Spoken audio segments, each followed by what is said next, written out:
Hey friends, yeah, a lot of people seemed to like this animation, and so I figured I'd make a little tutorial about it. It's actually pretty simple once you figure out the steps that you need to do. Let me just play it so you can see that it's actually playing in real time. This is all happening in real time. I'm just playing back the viewport.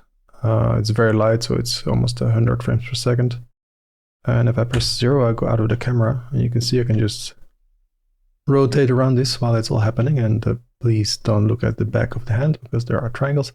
But yeah, it's you can't really tell, but it's actually, if I stop playing, if I just scrub through the timeline like this, if you keep your eye here on the outliner, you'll see it keeps switching to the next cube. It goes from 4, 5, 6, 7. And you can't keyframe animate the viewport visibility, but you can keyframe animate this icon. I don't know what it's supposed to be. Globally disable in viewports icon. So you can turn that on here, and then you can animate it simply by hovering over it and pressing I. So you can enable or disable it and then press I, and then you will set a keyframe for that. And so that's how you animate the visibility of all these different cubes. And really, if we just go back to the first one, now the first cube is selected here. And as you can see, it only has some keyframes on the timeline, and in the shape keys here, scrubbing between these two keyframes, and you can see that the value of the shape key is changing, and you can see that the edge is moving from the very edge to the middle of the box. And then when we go a little bit further, it switches to the next box, and it also just has one shape key, which goes from this to this. And then if we go a bit further, we have another shape key, and that's the one that just flattens the hand. And then there's this shape key, which just has, this box has one shape key to change the shape of this flattened hand, and so on. You know, it's all very simple because shape keys can't add geometry. So all you can do is you can start with the geometry you want to end up with, and then you just make a shape key for when the geometry is hidden. I mean, even here, those extruded fingers are still there, but they're just, I don't know if I can show you. Yeah, they're just very close to these vertices. So the way you can do that is just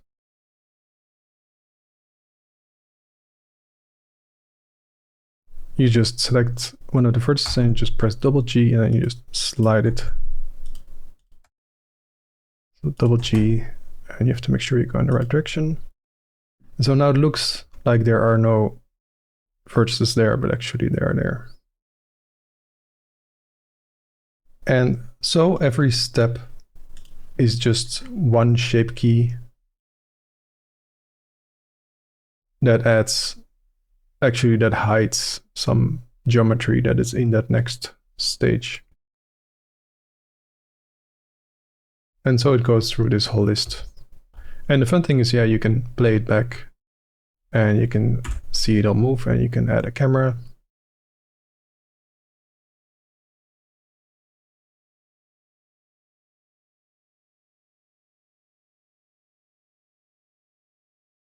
And at the very end, there is a rigged hand. So by the time we're in cube 22, I guess I have to enable the emitter rig here. I guess you have to select the emitter rig to be able to go to pose mode. So yeah, this one is just able to animate this one hand. All the previous hands didn't have an armature. And this hand, I just added a emitter rig. You have the Rigify emitter rigs. And as you know, you now have to enable Rigify. I guess you can still enable Rigify in the add-ons. But some things like Rigify Skinify, for example, that's an extension now. But Rigify, if you enable that in add-ons, then you can just add like a human, and then you can just delete all the bones that you don't need. That's a very easy way to get some good hand bones.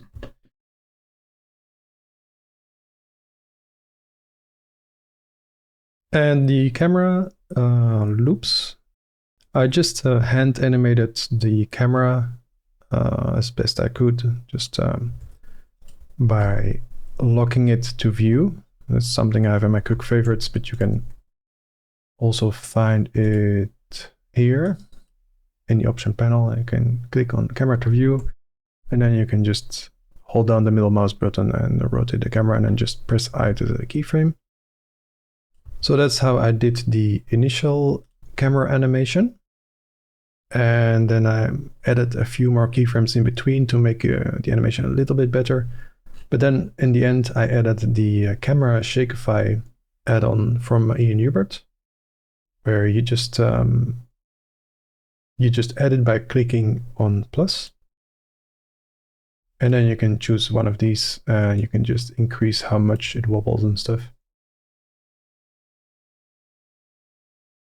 And it really adds a lot. Like if you remove this, it's just kind of a boring linear camera movement. And yeah, what else can I tell you about this? It's pretty simple, but let's just let's make one. So let's say we have this cube, and we want to inset and then extrude, and then inset and extrude inwards or something. And we want to do this as an animation. So what we can do, we can work backwards from what we have, or we can just start with a new one. And we can already start on the first cube with the inset. So let me just turn on the wireframe so we can always see what we're doing even in object mode. So add a shape key, add another shape key, set it to 1. And then you just, in this case, I can just scale this up, or let me see, how can I do this? Yeah, also by pressing double G. And then if I go back to object mode, I can now control, I don't know if you can see it, but I can now control that inset with a shape key. And instead of adding more shape keys and getting super confused, I am just going to duplicate this guy. And I'm gonna hide the first one. So now I just have this one.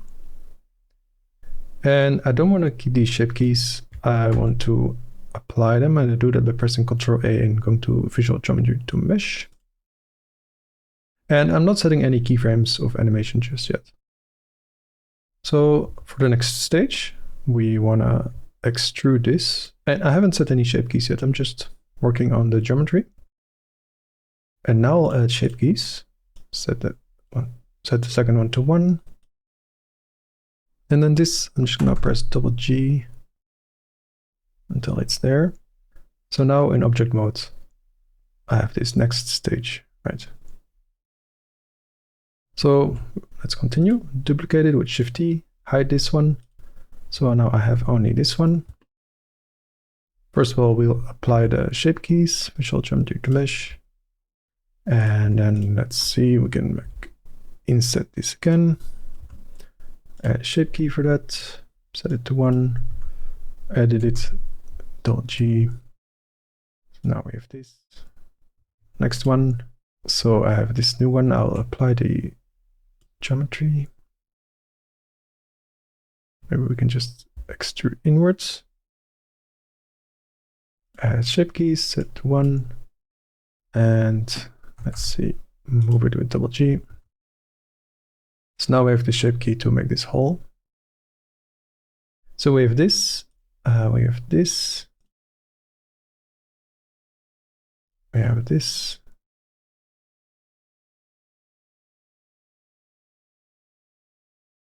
So now we are going to animate these, and we will need to have this icon enabled. And first of all, let's just enable the visibility of all of these. I'll show you why in a minute. And I'll also open a dope sheet.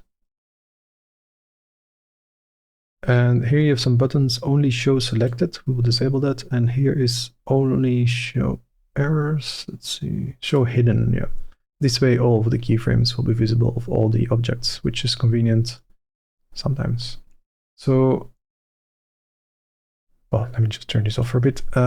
Let's play. So about here, after 33, let's say after 30 frames, we want to have this end result. I am going to press I over this value field here. And then if we go back to 0, or let's set to 10, then we set the value to 1. So now we've keyframe animated the movement. And as soon as this value is 1, I will switch to another cube. So I will set a keyframe for the visibility of this and the invisibility of the next one. And then I will go to the next frame by pressing the right arrow key on the keyboard. Let me just enable the viewport visibility here. And then I will make this visible, press I to keyframe it, make this one invisible, press I to keyframe it. So now there's what's called a Texas switch between these two cubes. On frame 30, the previous box is visible, and on frame 31, the next one is visible. And so we need to select the next one in the outliner here. And let's check. Okay, so we can set a keyframe for the value 1, and then let's just go a bit further on the timeline and set the keyframe value to 0. So this is what we have so far. And as soon as this is fully extruded, we can do the same thing where we just set keyframes for the visibility of this one and the next one. Then on the timeline, go forward 1 frame. Be careful that you don't press back or forward here, because that just messes up your outliner. Just hover the mouse over the timeline or the dope sheet. You can see why I have the dope sheet open. You can see all the keyframes, and on the timeline, for some reason, there's just no keyframes. I don't know what the reason is behind that. But anyway, next keyframe, we will make that one invisible and the next one visible. So it switches between box 1. Whoops. It switches between box 1 and 2. And so we select box 2. And let me see. Yeah. We need to set a keyframe for that. Go forward a bit. Set a keyframe for that inset. So now we have that inset. And we can, again, animate the visibility in the outliner. So now we can go from box 2 to 3. And select box 3, and we need to first have this keyframe value, and then a bit later have the hole like this. Okay, so let me just set the length to 120 frames. I prefer to set this to 60 frames per second because it's really smooth. And if we play it now, it'll play back way too fast. So what we can do is put the cursor here in the beginning of the timeline, press A to select all of the keys, and then scale from there. You can hold Shift to have a bit more control. Okay, that's a bit more reasonable. So we just make it 240 frames. So now we get this.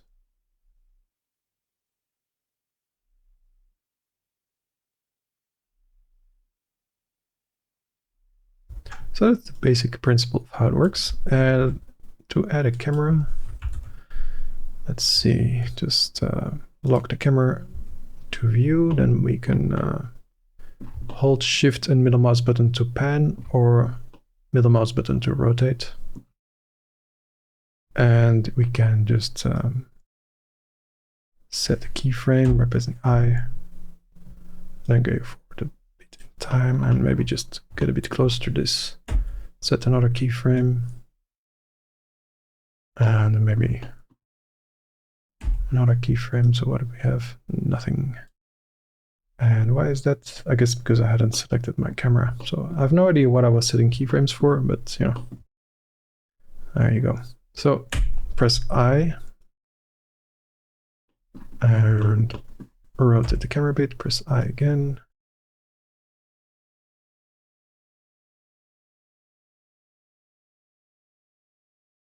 And there you go. You zoom in on that. So we get something like this. And you have to, now that you've set these keyframes, you have to compensate a bit for these wild movements. So you have to go to these in-between frames and just clean that up a bit.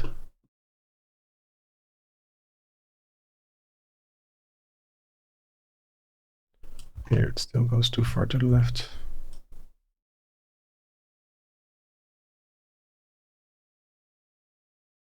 It's not really easy to animate a nice camera movement, but I have a good trick for that, and I'll show you in a bit.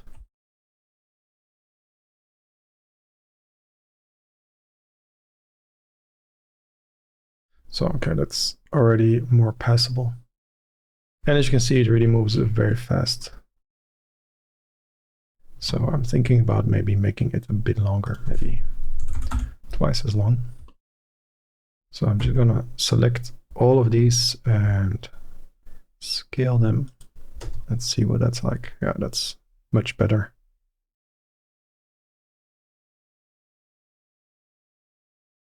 And there's some wobble here, I don't know.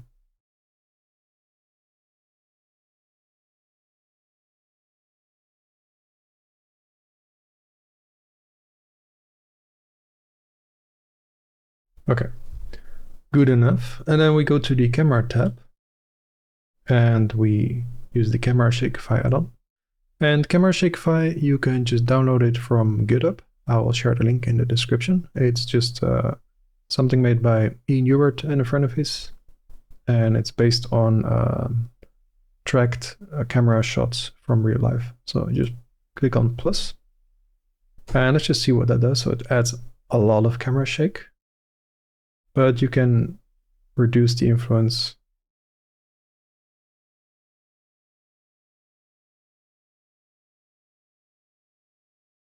You can diminish the effect of it. Or you can try a different one.